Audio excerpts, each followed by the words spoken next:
Para isso, então, meus irmãos, abram a palavra de Deus em Gálatas capítulo 3, nós leremos do versículo 1 a 14. E as crianças que ficaram aqui, a partir de 9 anos, os pais, por favor, levantem as mãos, que os diáconos já estão distribuindo a prancheta para que elas anotem os pontos. E se por acaso alguma delas quiser, podem fazer um desenho sobre o que entenderam do sermão e eu vou ficar muito feliz de ver o desenho na porta, ok? Então, meus irmãos, Gálatas 3, de 1 a 14.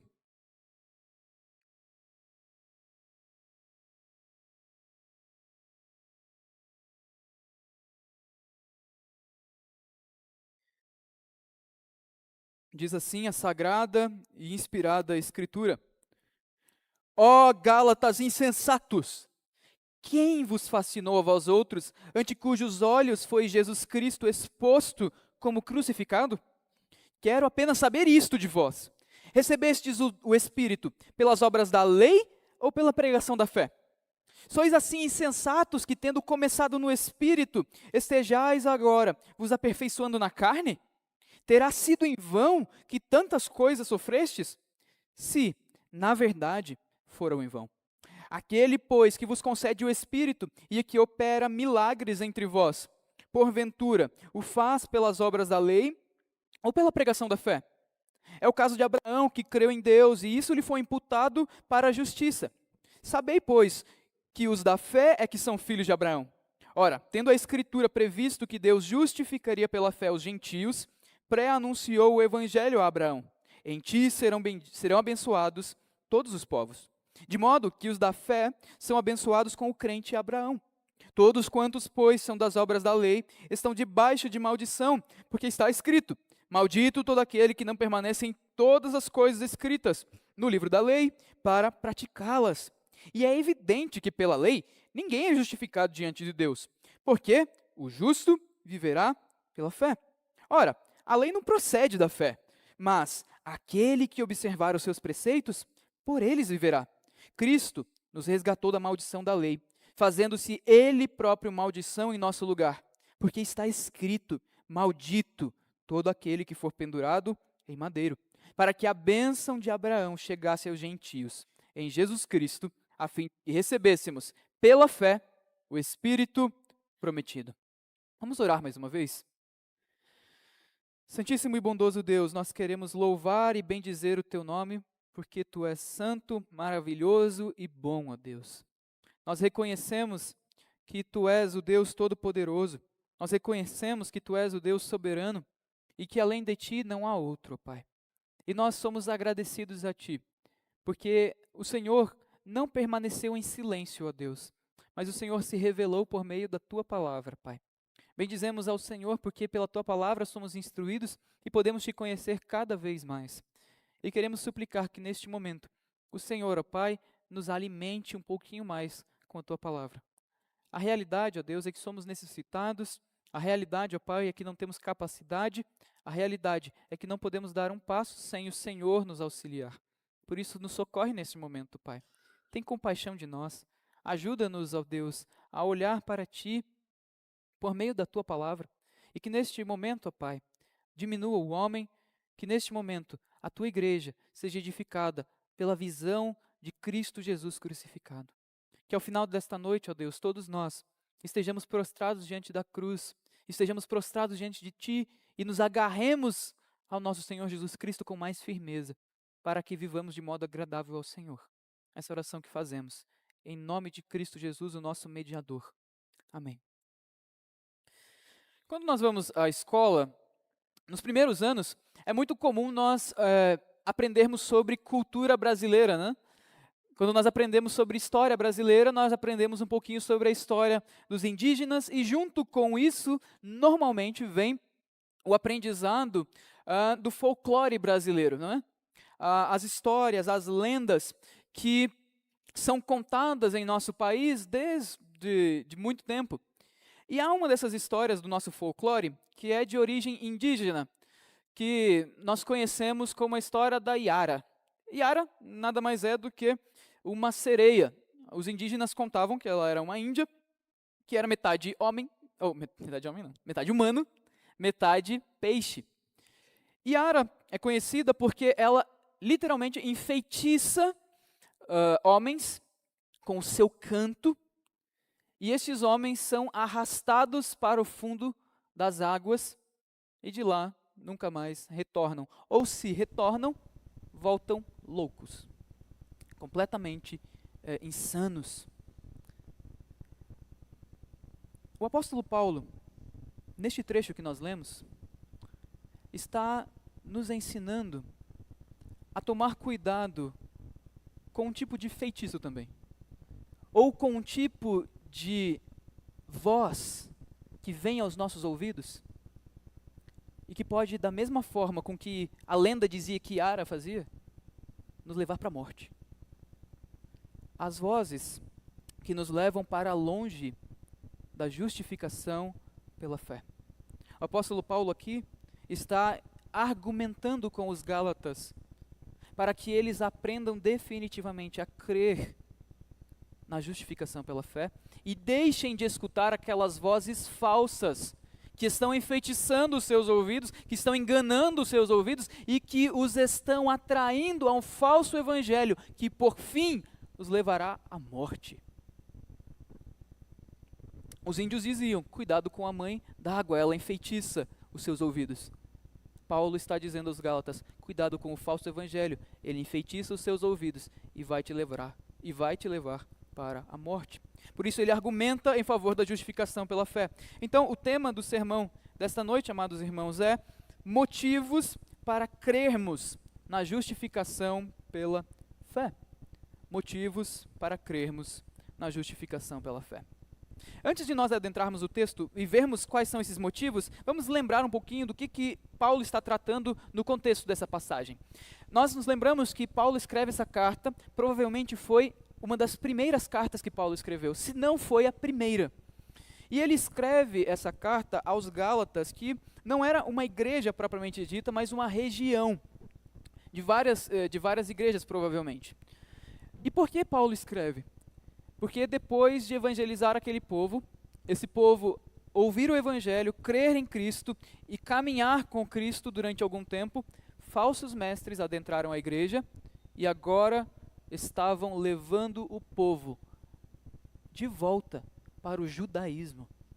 Estavam esses falsos mestres ensinando ao povo que para serem salvos, ou que para ser salvo, o povo precisava de Cristo Jesus e mais alguma coisa.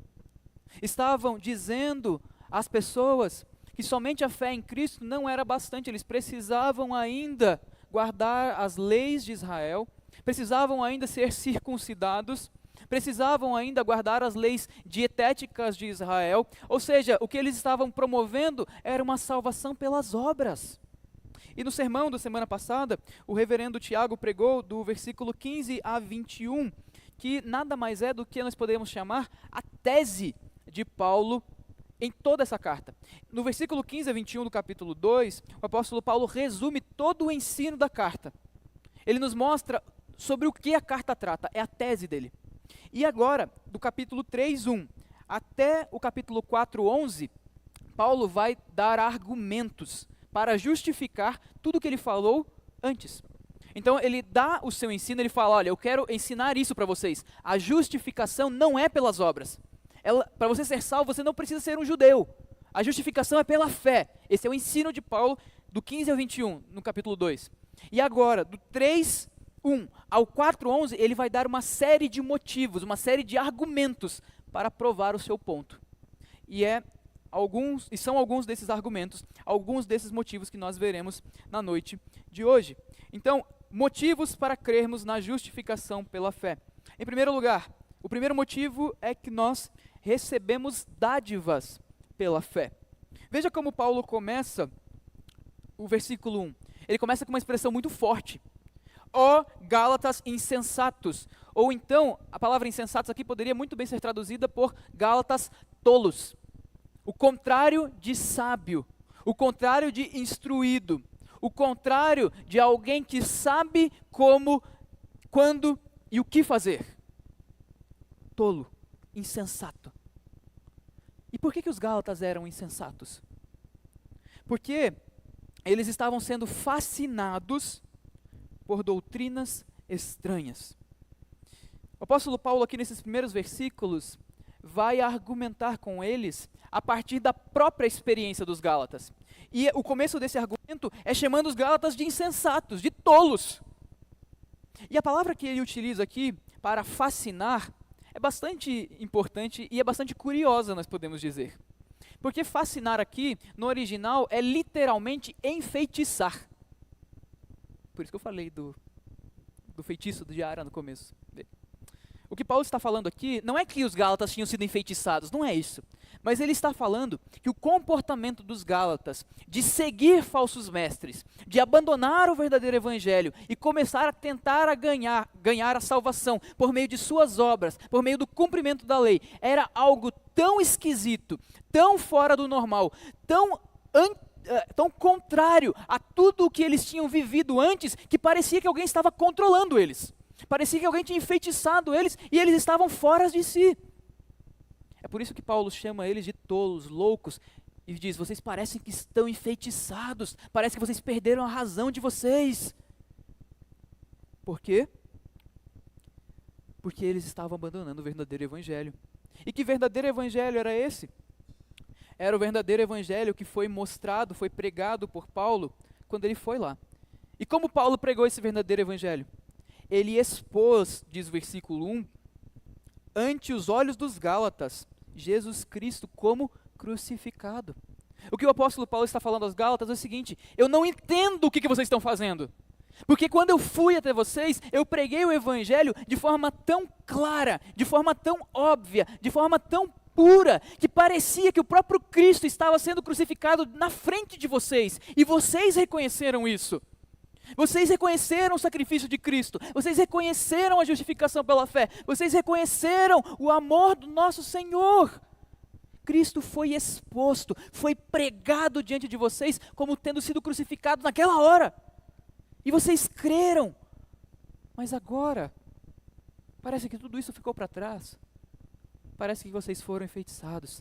Parece que vocês esqueceram do que é Cristo ser crucificado em seu favor. Por isso eles eram tolos. E agora o primeiro argumento de Paulo, como eu disse, é justamente a partir da experiência que os Gálatas tiveram. Porque vejam o que ele diz no versículo 2. Quero apenas saber isto de vós. Vocês recebestes o Espírito pelas obras da lei ou pela pregação da fé? E o versículo 3 diz: sois assim insensatos, que tendo começado no Espírito, estejais agora vos aperfeiçoando na carne? O que Paulo está perguntando para eles é o seguinte, é uma pergunta retórica, na verdade. Gálatas, vocês receberam o dom do Espírito, correto? O Espírito Santo habita em vós, correto? Vocês creram em Jesus. Vocês são morada do Espírito Santo, vocês são templo de Deus. A pergunta que eu faço a vocês, Gálatas, é: vocês receberam isso porque vocês eram bonzinhos? Porque vocês guardaram a lei como vocês deveriam ter guardado? Vocês fizeram isso, vocês receberam o Espírito porque vocês são perfeitos? Vocês receberam o Espírito porque vocês alcançaram um grau de santidade que o Espírito Santo olhou para vocês e falou: uau, eu quero habitar no meio desse povo. Foi isso, Gálatas? Claro que não. Vocês receberam o Espírito porque vocês, literalmente, aqui a expressão, literalmente escutaram a fé. Vocês ouviram o Evangelho e pela fé creram no Senhor Jesus Cristo e tiveram acesso ao seu Senhor. E por causa disso, hoje o Espírito Santo habita em vós. Não foi pelas obras da lei. Não foi porque vocês, Gálatas, eram bonzinhos. Só que qual que é o problema? É que os Gálatas, de fato, receberam o Evangelho, receberam o Espírito Santo, creram em Cristo, mas agora estavam passando do Evangelho. Aqueles que tinham sido salvos pelo Evangelho, agora estavam querendo se santificar pela força do seu próprio braço. Estavam querendo substituir a suficiência de Cristo pela lei, pelos costumes, pelas tradições judaicas. É por isso que Paulo fala no versículo 3. Vocês são tão insensatos assim? Vocês começaram no Espírito Santo, vocês experimentaram tudo isso. mas agora vocês estão deixando o Espírito Santo, o próprio Cristo, para correr atrás de obras mortas? Não faz o menor sentido. É mais ou menos como a seguinte situação. Talvez você já tenha visto ou conheça alguém assim, ou talvez você até seja um pouquinho assim. Alguém que fica doente, bem doente, a ponto de precisar ir ao médico. Então o médico dá o diagnóstico e fala, olha, a doença é difícil, ela tem uns problemas aqui, mas não se preocupe, tem um remédio que se você tomar direitinho, você vai ficar bom rapidinho. Toma esse remédio por 15 dias, sem parar. E a pessoa então fica empolgada, porque afinal de contas, graças a Deus, tem um tratamento fácil aqui, vou tomar o remédio. Então ela toma o remédio 1, 2, 3, 4, aí chega lá pelo 6º, 7º dia, ela acorda uma bela manhã e ela não tem mais nenhum sintoma. O que a pessoa faz normalmente? Ela para de tomar remédio. Mas não era para ela tomar 7 dias, era para ela tomar 15. Era para ela tomar até o final do seu tratamento. Mas ela fala, estou bem, eu estou tranquilo. Para de tomar o remédio. Normalmente o que acontece? A doença volta no final dos 15 dias. E o estado normalmente é pior. O que Paulo está falando aos Gálatas é que eles estavam fazendo algo semelhante. Eles tinham encontrado remédio para o seu pecado.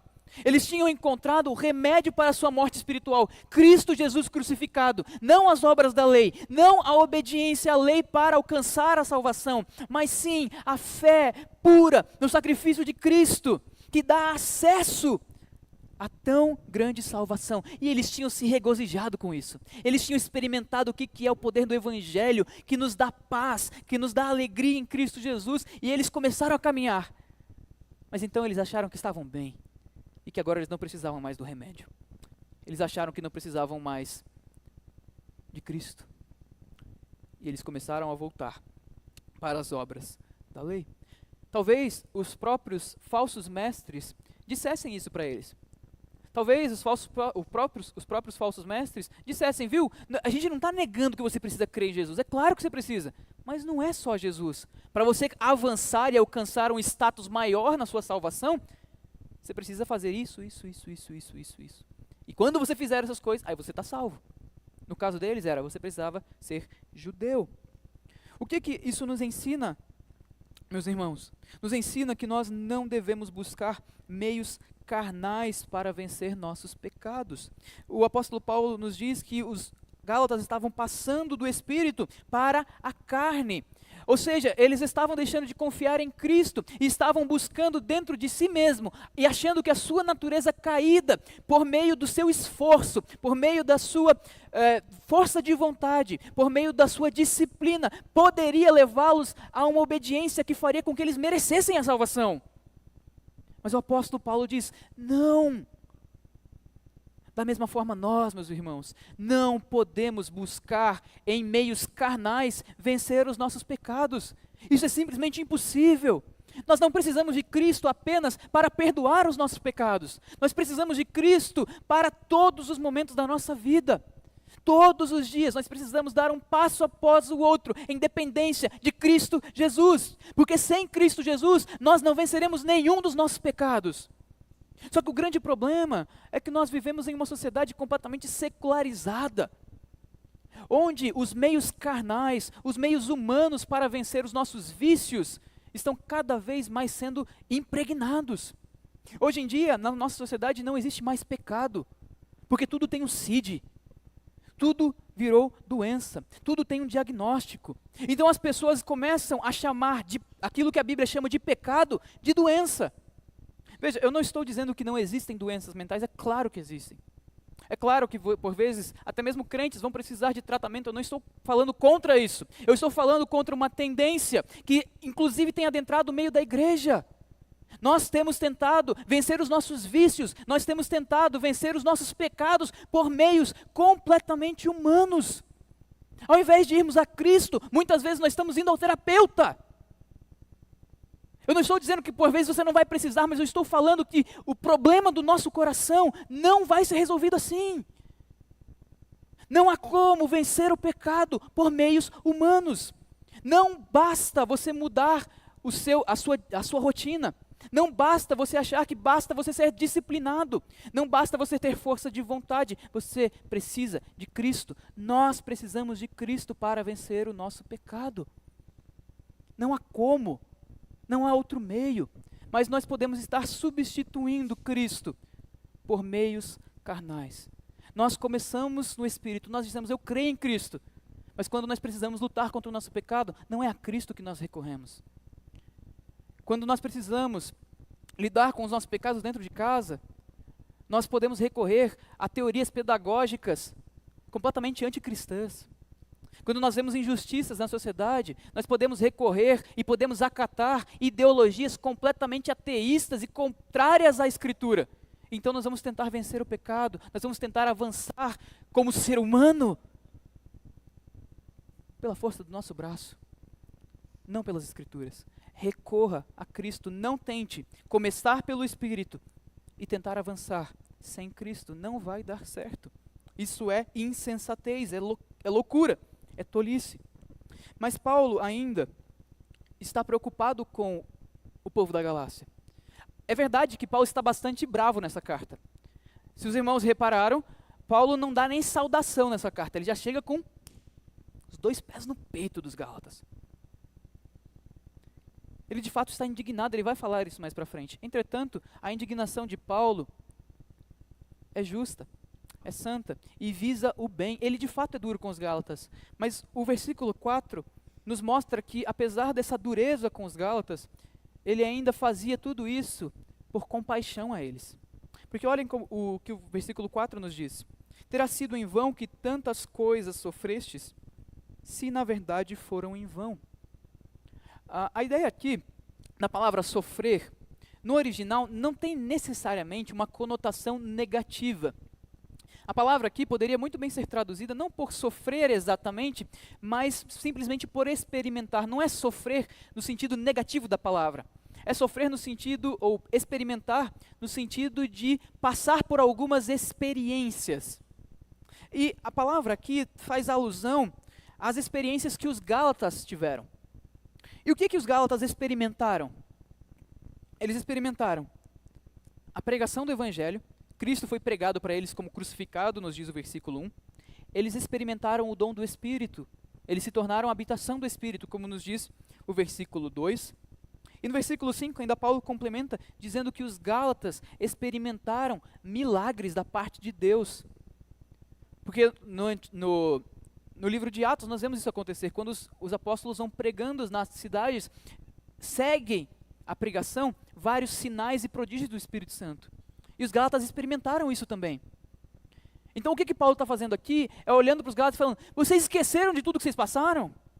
Será que foi em vão tudo que vocês experimentaram da parte de Deus? Será que foi em vão a pregação do Evangelho? Será que foi em vão o dom do Espírito? Será que foi em vão, inclusive, os milagres que vocês viram com seus próprios olhos e experimentaram nas suas vidas, para vocês olharem tudo isso e acharem que isso não serve de nada e abandonarem Cristo por causa de uma doutrina completamente equivocada? Será que foi em vão? Mas mesmo Paulo falando assim, o final do versículo 4, a ideia aqui é que Paulo está dizendo assim, olha, será que foi em vão? Se na verdade foram em vão, com isso ele está querendo dizer, eu tenho esperança que não tenha sido em vão. Eu tenho esperança que na verdade não tenha sido em vão tudo isso que vocês experimentaram. Eu tenho esperança ainda, Gálatas, que vocês escutem o que eu estou dizendo e voltem atrás. E lembrem-se de tudo que Cristo fez por vocês. E então creiam, e então se arrependam, e então expulsem do meio de vocês esses falsos mestres. Paulo então mostra afeto ao ter esperança de que as experiências dos Gálatas não tenham sido em vão. E meu irmão, o que isso tem a ver com você? Amado irmão, lembre o que Deus já fez por você, sem você merecer nada. O nosso grande perigo é nós começarmos a caminhar com Cristo e experimentarmos a sua graça e ficarmos imensamente gratos por Jesus Cristo ter nos salvado. E cantarmos, eu perdido pecador, longe do meu Jesus. E olharmos para a graça de Cristo e vermos como Ele perdoa os nossos pecados, mas durante a caminhada, a gente vai se esquecendo disso. E a gente começa a achar que nós somos bons. A gente começa a achar que a gente merece alguma coisa das pessoas. A gente começa a achar que a gente merece respeito de alguém. A gente começa a reivindicar os nossos direitos. A gente começa a se tornar pessoas ofendidinhas. A gente começa a se tornar orgulhoso. A gente começa a se tornar pessoas que acham realmente que por conhecerem a Cristo, o que é um contrassenso, são melhores do que os outros. Nós podemos nos tornar como aquele fariseu que orava na parábola de Jesus. Graças te dou, ó Senhor, porque eu não sou como as outras pessoas e como esse publicano aqui. Eu não. Eu jejuo uma vez por semana, eu entrego os dízimos de tudo que eu tenho. A gente pode realmente achar que nós nos bastamos. Nós podemos, como eu falei hoje na IBD, colocar o nosso ego no centro das nossas vidas e nos esquecer que tudo que nós recebemos do Senhor, seja a pregação do Evangelho, seja a habitação do Espírito, sejam os dons que o próprio Espírito nos dá, tudo isso é graça. Tudo isso foi dado a nós não porque nós fizemos alguma coisa para retribuir a Deus, não porque nós alcançamos um status de santidade que Deus olhou para nós e falou, eu vou recompensar isso aqui. Não, foi só pela fé, foi pela graça mediante a fé. Então, o que o Paulo está nos ensinando é que nós devemos lembrar de tudo que nós recebemos da mão do Senhor e lembrar que tudo que nós recebemos foi pela graça. Meu irmão, lembre-se da sua conversão. Lembre-se daquele dia que Jesus Cristo te encontrou quebrado, sem esperança, e Ele tirou as escamas dos seus olhos e você pôde ver o Evangelho e creu no Evangelho. Lembre-se daquela alegria, você não merecia essa alegria. Lembre-se daquela doença que você tinha, aquela doença que poderia ter te matado, aquela doença que poderia ter te levado para a cova, e Cristo Jesus curou, você não merecia ser curado. Lembre-se daquele livramento de morte, da morte que você experimentou das mãos do Senhor, você não merecia ter sido livrado da morte. Lembre-se daquelas noites que Jesus Cristo enxugou as suas lágrimas. Você não merecia ser consolado, nenhum de nós merece absolutamente nada das mãos do Senhor, mas nós recebemos, nós experimentamos milagres na nossa vida, nós experimentamos o Evangelho de Cristo.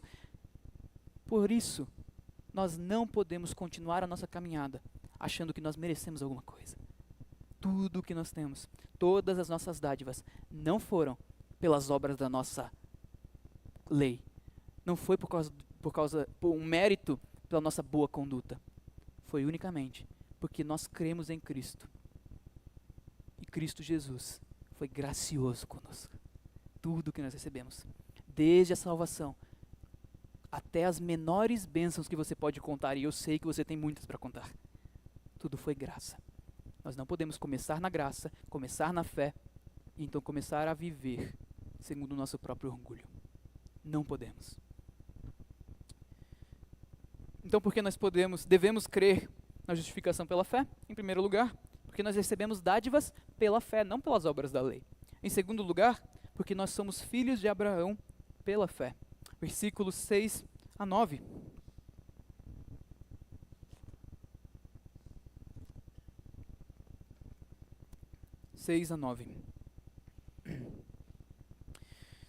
Veja que agora o argumento de Paulo é um pouquinho diferente. Do versículo 1 a 5, ele apelou para a experiência dos Gálatas. Gálatas, vocês precisam crer que a justificação é pela fé, porque vocês já viveram um monte de coisa por causa da fé. Não foi por causa das obras, não foi por causa da lei. Agora ele vai apelar não para a experiência dos Gálatas, mas vai apelar para uma história bíblica conhecidíssima pelos Gálatas, e diga-se de passagem, a favorita dos judaizantes, que é a história de Abraão. Porque o que os judaizantes diziam? Você precisa ser um filho de Abraão para estar debaixo da aliança de Deus. Estar em aliança com o Senhor é ser filho, contado entre os filhos de Abraão. E nisso eles estavam certos. Só que o que eles entendiam como filhos de Abraão? Filho de Abraão é todo judeu. E o que você precisa fazer para ser judeu? Precisa circuncidar, precisa guardar as leis, etc, etc, etc. Então qual que era a solução dos judaizantes? Você precisa ser filho de Abraão, vira judeu. Só que eles não entendiam, ou na verdade eles entendiam sim, mas eles não aceitavam o fato de que fazer esse movimento era abandonar o Evangelho. E por isso Paulo pega a história de Abraão, o pai da nação de Israel, para usar de exemplo como justificação pela fé. Ou seja, é como se ele pega o maior ícone dos judaizantes e diz assim: vocês estão lendo a história errado, porque nem Abraão foi salvo pelas suas obras. Ele foi salvo pela justificação pela fé, ou por meio da justificação pela fé. Paulo começa então mostrando que Abraão creu na promessa, que Abraão creu em Deus e isso lhe foi imputado para a justiça. Primeiro, em que Abraão creu? Gênesis 15:6 nos afirma que Abraão creu na promessa de que Deus lhe concederia um filho. Lembra-se da história, né? Abraão era velho, Deus promete a ele um filho, prometendo que deste filho Deus faria uma grande nação e abençoaria Abraão e todos os seus descendentes. E Abraão então creu na promessa. E o texto mesmo de Gênesis 15:6 nos diz que isto foi imputado a Abraão como justiça, ou para justiça. E o que que isso significa? O que que é ser justificado, amados irmãos? Só para nós nos lembrarmos desse importante termo. Justificado não é ser tornado justo. É ser considerado justo. A palavra aqui, imputado, tem a ideia de colocar sobre.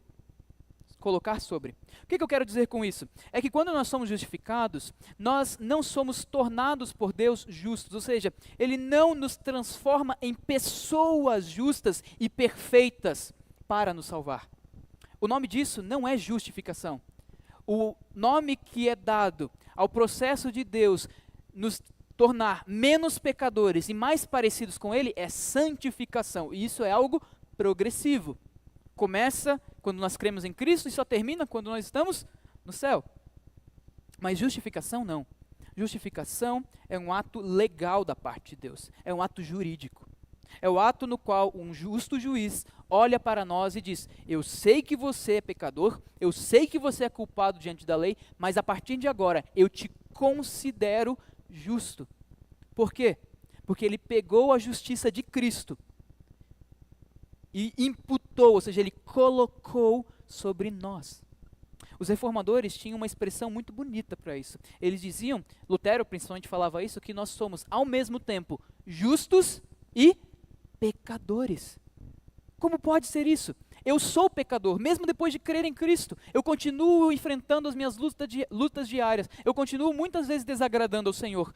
Mas ao mesmo tempo, Deus me olha por meio de Cristo Jesus. E quando Ele me vê, Ele me considera justo. Porque a justiça de Cristo está sobre mim.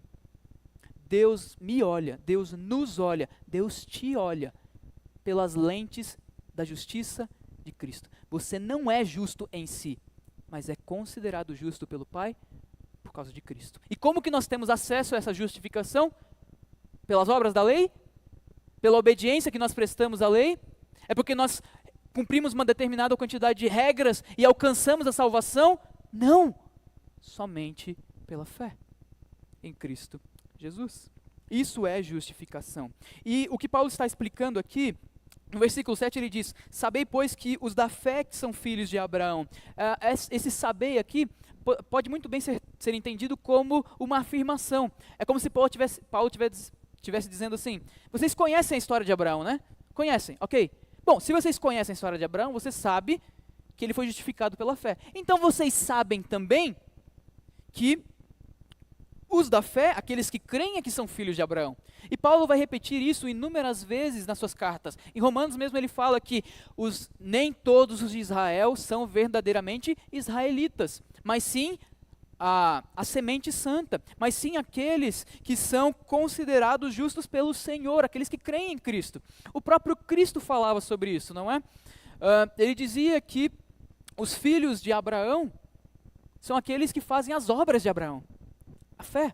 João Batista, falando contra os fariseus, lá em Mateus 3, diz o seguinte: vocês não vêm dizer não que vocês são filhos de Abraão, porque eu digo para vocês que até das pedras Deus pode suscitar filhos a Abraão. E assim é, meus irmãos. O que Paulo está ensinando é que conhecer a história de Abraão é saber que para ser povo da aliança e herdar as promessas é necessária fé. Não é pela lei que a gente faz isso. E quais promessas foram feitas a Abraão? Basicamente, nós podemos resumir a aliança de Deus com Abraão em 3 promessas básicas. Deus prometeu a Abraão um grande nome, uma grande terra e um grande povo. Lembram-se? Ele fala a Abraão: eu farei o teu nome grande, conhecido. Ele promete a Abraão também uma grande terra. Abraão, peregrina, porque eu darei essa grande terra, ou essa terra, à tua descendência. E ele promete um grande povo. Abraão, olha as estrelas do céu, porque a tua descendência será como as estrelas do céu que não se pode contar. Um grande nome, uma grande terra, um grande povo. E o que Paulo está ensinando é que todos aqueles que creem em Cristo recebem essas promessas de Abraão, por meio da fé. E como isso é possível? Nós, meus irmãos, somos herdeiros da aliança. A mesma aliança que Deus fez com Abraão permanece até hoje, é cumprida em Cristo Jesus e nos alcança. De tal forma que nós somos herdeiros da promessa de Abraão. Nós também temos um grande nome. Nós somos chamados povo do Deus Altíssimo, o povo que se chama pelo nome de Cristo. Nós somos chamados pelo nome de Cristo, nós somos cristãos. Nós temos também um grande povo que foi dado a Cristo. Nós fazemos parte de um grande povo, que é a igreja, o corpo de Cristo, milhares e milhares e milhares de crentes. Um grande povo.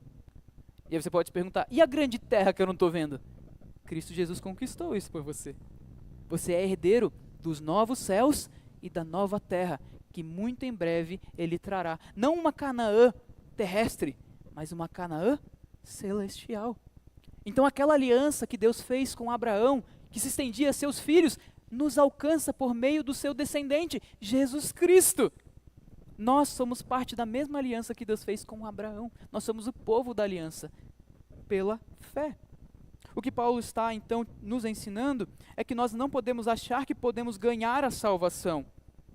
Porque se nós achamos que nós somos povo de Deus, que nós fazemos parte da igreja, porque nós somos bonzinhos, porque nós guardamos a lei, porque nós somos bonitinhos, cheirosos, é bem provável que sequer nós sejamos salvos. Porque confiar no seu próprio braço é o oposto da fé. Confiar no seu próprio braço é o oposto de ser filho de Deus. E o texto ainda nos fala que o próprio Deus anunciou o evangelho para Abraão. E como ele anunciou o evangelho? Ele prometeu em Gênesis 12:3, em ti serão abençoados todos os povos. Que bênção é essa que ele está prometendo, que alcançará todos os povos? A mesma bênção que Abraão teve, a justificação pela fé. Qual foi a maior bênção que Abraão recebeu? Ele teve os seus pecados perdoados, porque ele creu na promessa. Veja que o meio que Abraão foi salvo é o mesmo meio que nós somos salvos. É o mesmo meio que todas as pessoas na história foram salvas. Não pelas suas obras, não por guardarem a lei, mas por crerem em Cristo. A grande questão, então, é que a salvação não depende de etnia, isso que Paulo está mostrando aqui aos Gálatas. Paulo está dizendo o seguinte, não precisa ser judeu. Tudo bem você ser espanhol, grego ou qualquer coisa do tipo. A salvação é para você. Porque Deus prometeu isso a Abraão. Isso é parecido mais ou menos com o esforço que as pessoas têm às vezes para tirar passaporte, né? Recentemente alguns familiares da minha esposa foram para o Japão e eles tiveram que fazer um processo bastante complicado para conseguir o passaporte lá. Eles tiveram que provar que eles eram descendentes até 4ª geração de japoneses. Eles tiveram que provar que eles não apenas conheciam, mas tinham contato constante com a parte japonesa da família. Enfim, é uma burocracia enorme para eles provarem que eles têm direito de sangue de entrar no país e morar lá. Mas para a salvação não é assim. A salvação pode te alcançar independentemente de quem você seja. Você não precisa ser judeu, você não precisa ter uma origem nobre, você não precisa nascer em berço evangélico. A salvação te alcança independente de sua origem. Você é justificado pela fé, independente de onde você veio, de qual é a sua cor de pele, de quanto dinheiro você tem na conta, não importa. Cristo não olha para isso. Não importa quais pecados você cometeu. Não importa quão mal foi o teu passado ou quão difícil foi a sua vida. Não importa. Não importa se você é judeu ou grego. Não importa se você foi um cidadão exemplar ou não. Cristo pode perdoar os seus pecados. Cristo pode te salvar, porque a justificação alcança a todos. Essa é a bênção de Abraão, que aqueles que têm fé em Cristo Jesus usufruem. O perdão pleno dos pecados. Meu irmão, se você crê em Cristo, você é a pessoa mais abençoada do mundo. Nós vivemos em um contexto religioso onde as pessoas ficam buscando bênçãos, e normalmente elas estão pensando em dinheiro. E o problema é que quando a promoção do trabalho não vem, o problema é que quando a doença não é curada, o problema é que quando a conta não fica abastada, essas pessoas se frustram e elas se sentem completamente abandonadas por Deus. Elas acham que não são abençoadas, mas se você crê em Cristo, você tem a maior bênção que alguém jamais pôde sonhar. Os seus pecados estão perdoados. Alegre-se, meu irmão. Alegre-se. Você já tem tudo o que você precisa. Cristo já te deu tudo o que é necessário para a sua vida e para a eternidade. Você tem as bênçãos de Abraão. Você é justificado pela fé, independente de quem você foi, de onde você veio e de como você era. Cristo te aceitou. Essa é a maior bênção que você pode alcançar. Então, qual é o primeiro motivo que nós precisamos crer na justificação? É que nós recebemos dádivas pela fé. O segundo motivo é que nós somos filhos de Abraão pela fé, nós somos herdeiros das promessas. E o último motivo é que Cristo nos redimiu da maldição pela fé. Cristo nos redimiu da maldição pela fé. É isso que Paulo vai nos dizer, nos ensinar a partir do versículo 10. Paulo ainda está argumentando a partir do exemplo de Abraão, mas agora ele muda um pouquinho o foco para falar sobre o motivo principal de ninguém poder ser salvo por meio da lei. Porque qual que era o argumento, mais uma vez eu repito, dos judaizantes? Eles diziam, você tem que alcançar um determinado patamar de obediência às leis de Israel, que começa com a circuncisão e vai até as leis de vestimenta, de comida e de tudo mais. Só que Paulo ensina aqui que pela lei ninguém é justificado. Por 3 motivos. E ele cita 3 textos para isso. Primeiro, que para alguém ser justificado pela lei, é preciso guardar toda a lei sem nunca quebrar nenhuma dessas leis. É o que ele diz aí no versículo 10. Maldito todo aquele que não permanece em todas as coisas escritas no livro da lei para praticá-las. Ele está citando aqui Deuteronômio 27, 26. Paulo está dizendo que é impossível você ser salvo pela lei porque você já quebrou a lei várias e várias vezes. E a própria lei dizia que é necessário guardar tudo. Se nós quebramos uma única lei, nós já não podemos mais ser salvos pela nossa obediência. E qual é o nosso problema? É que nós não quebramos uma lei de Deus, nós quebramos todas, repetidas vezes. Segundo o argumento de Paulo, é mostrar que desde o Antigo Testamento, a salvação nunca veio pelas obras, mas pela fé. E ele cita no versículo 11, Abacuque 2:4, quando ele diz, o justo viverá pela fé. O que ele está mostrando? Desde Israel, a salvação era por um único meio. A vida era por um único meio. Não era para aqueles que obedeciam tudo. Era para aqueles que criam na promessa do Messias que viria. O justo vive por sua fé. E se nós estamos tentando viver por nossas obras, nós não vivemos pela fé. E por último, ele cita Levítico 18, 5, versículo 12, porque ele diz, ora, a lei não procede da fé, mas aquele que observar os seus preceitos, por eles viverá. O terceiro ponto de Paulo é que a lei não é da fé, muito pelo contrário. A lei é contrária à fé. É claro, esse texto aqui não é mentira, o texto de Levítico 18:5. Na verdade, Cristo reafirma esse princípio. Quando o jovem rico pergunta a Cristo, bom mestre, o que eu tenho que fazer para herdar a vida eterna? O que Jesus Cristo responde para ele? Guarda os mandamentos. Cristo não mentiu para o jovem rico, Cristo estava falando a verdade. Só tem um meio de alguém ser salvo pelo próprio braço. Guardar os mandamentos. Aquele que guarda os mandamentos, vive. É isso que Levítico 18:5 está dizendo.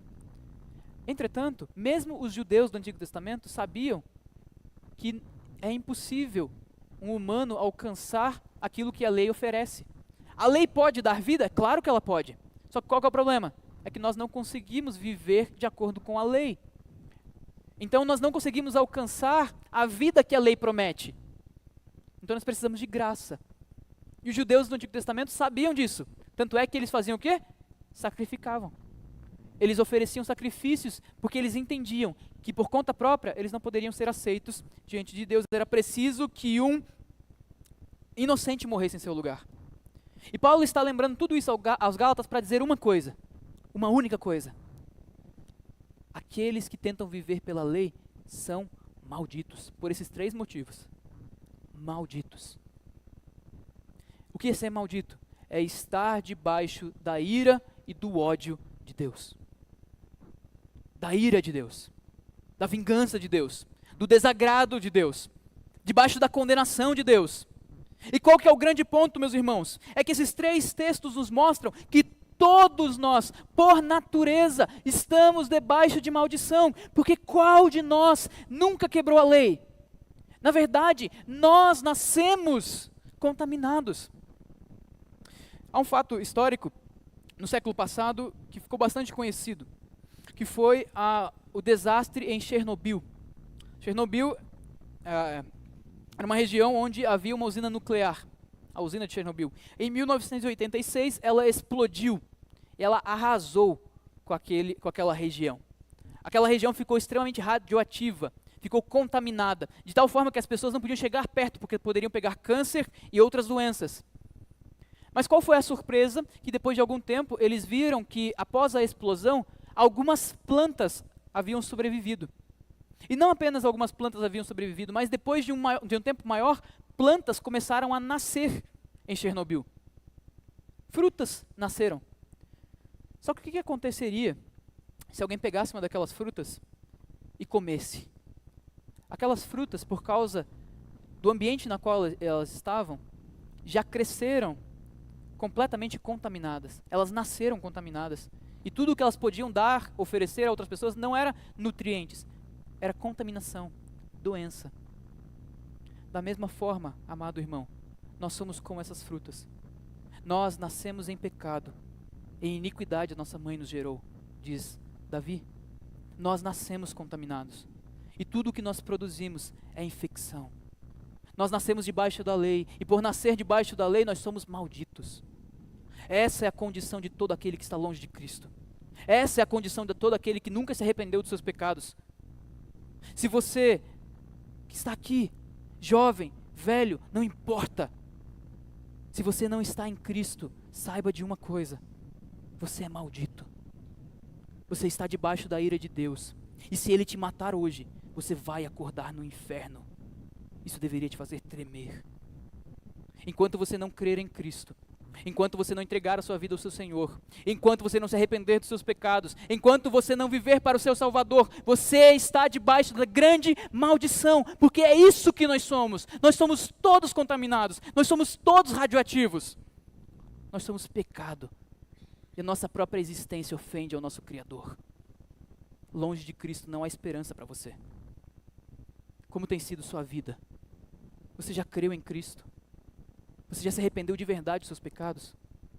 Ou Cristo Jesus para você é um mero detalhe de final de semana? Saiba que se Cristo não transformou a sua vida é porque você não creu nele. E se você não creu nele, saiba, você está caminhando para o inferno.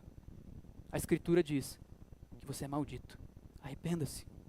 Entretanto, o que a Escritura também nos mostra é que nós, que não temos capacidade nenhuma de vencer a maldição, temos um grande campeão que conseguiu vencer a maldição. O versículo 13 nos diz: Cristo nos resgatou da maldição da lei, fazendo-se Ele próprio maldição em nosso lugar. Porque está escrito: maldito todo aquele que for pendurado no madeiro. Aqui Paulo está citando Deuteronômio 21, 23. Essa era uma condenação àquelas pessoas que tinham quebrado a aliança de Israel. Veja, a pessoa já tinha morrido por causa do seu pecado. Mas por que ela era pendurada em um pedaço de madeira, ou numa árvore, ou em qualquer lugar? Era para mostrar, era um símbolo, que aquela pessoa havia abandonado a aliança com o Deus verdadeiro, o Deus de Israel. Aquela pessoa estava sendo tratada como um desertor, como alguém que está longe de Deus para sempre. E Cristo Jesus, quando sobe na cruz, o que ele está fazendo? Ele está sendo tratado como se ele tivesse quebrado a aliança, como se ele tivesse sido infiel a Deus. Mas quem é que foi infiel, meus irmãos? Fui eu. Não foi Cristo. Mas Cristo suportou um tratamento como se ele fosse infiel, como se ele fosse o traidor da aliança. Quando ele foi para a cruz, ele assumiu sobre si os nossos pecados, os seus pecados. Lembre-se dos seus pecados. Cristo Jesus foi tratado como se ele tivesse adulterado o seu adultério. Cristo Jesus foi tratado como se ele tivesse mentido a sua mentira. Cristo Jesus foi tratado como se ele tivesse desonrado, blasfemado, sido imoral ou qualquer outro pecado que você já cometeu. Cristo foi tratado como se ele fosse você, para que você fosse tratado como Cristo. Nós nunca poderíamos alcançar a salvação, nós nunca poderíamos chegar ao céu, mas Cristo Jesus subiu à cruz e colocou sobre os seus ombros cada uma das nossas ofensas. E é por causa disso, e de nada mais, que nós podemos estar diante do grande juiz sem ter temor. Mas você nunca vai alcançar isso pelas suas obras. Creia em Cristo. E se você crê em Cristo, regozije-se em Cristo, porque foi a obra do seu Senhor que te salvou. Ele levou cada um dos seus pecados. Não há pecado que você possa ter cometido que seja tão grande, tão escandaloso, tão absurdo, que Cristo não possa vencer. Você pode ir a seu Redentor. Não se envergonhe de ir ao seu Redentor se você pecou. Vá a Ele, agarre-se à cruz, clame perdão em nome de Cristo, porque Ele perdoou os seus pecados na cruz. Ele levou as nossas transgressões. Ele foi tratado como alguém maldito, para que nós fôssemos abençoados. E é assim que Paulo termina o versículo 14. Para que a bênção de Abraão, que bênção é essa? A justificação pela fé, chegasse aos gentios, nós, que nunca fomos judeus, nunca conhecemos a lei, a fim de que recebêssemos pela fé, não pelas obras, o Espírito da promessa. Cristo Jesus conseguiu tudo para nós, meus irmãos. Isso é tão verdade, que não é nem mesmo a nossa fé que nos salva. A fé é apenas um meio de nos conduzir a Cristo. É o canal pelo qual nós recebemos Cristo. A fé não nos salva. O que nos salva é a obra de Cristo. E como nós temos acesso à obra de Cristo, à justificação, ao perdão dos pecados, ao sacrifício remidor do nosso Senhor, pela fé que Ele mesmo deu a nós. Você é salvo pelo que Cristo fez. Corra para Cristo. Corra para Cristo. Quando você pecar, corra para Cristo. Não demore nem um pouco, corra para Cristo, creia em Cristo, ame a Cristo. Cristo é tudo o que você pode desejar. Não há pecado que possa te condenar em Cristo, não há inferno que possa te ameaçar em Cristo. Corra para Cristo. Creia no seu Senhor, porque Ele te redimiu da maldição pela fé. Ele te comprou. Nós éramos escravos do pecado, mas Ele nos comprou, Ele nos redimiu, subindo a cruz e recebendo no seu corpo e em sua alma aquilo que era nosso. Ele foi tratado como alguém que quebrou a aliança, porque nós quebramos a aliança. Concluindo, diante de tudo isso, afaste-se do canto da sereia. Nunca deixe que falsos mestres, nunca deixe que o seu próprio coração te afaste da justificação pela fé. Nunca permita, nem por um instante, pensar que você pode ser salvo por algo que você faz. Ou pior, que você pode deixar de ser salvo por algo que você fez. Não. Nunca ache que você pode, que você é bom. Que nós nunca pensemos assim, meus irmãos. Porque a partir do momento que nós começarmos a nos olhar no espelho e achar que nós somos maravilhosos, e que nós temos o que é necessário para chegar ao céu, que nós cumprimos os requisitos, que nós somos bons o bastante, nós estaremos ouvindo e sendo atraídos pelo canto da sereia. Nós estaremos, naquele momento, indo para o fundo do mar e talvez nós nunca mais retornemos dali. Mas o verdadeiro evangelho nos liberta de qualquer feitiço. O verdadeiro evangelho nos liberta de qualquer voz falsa. O verdadeiro evangelho nos liberta para a vida em Cristo Jesus.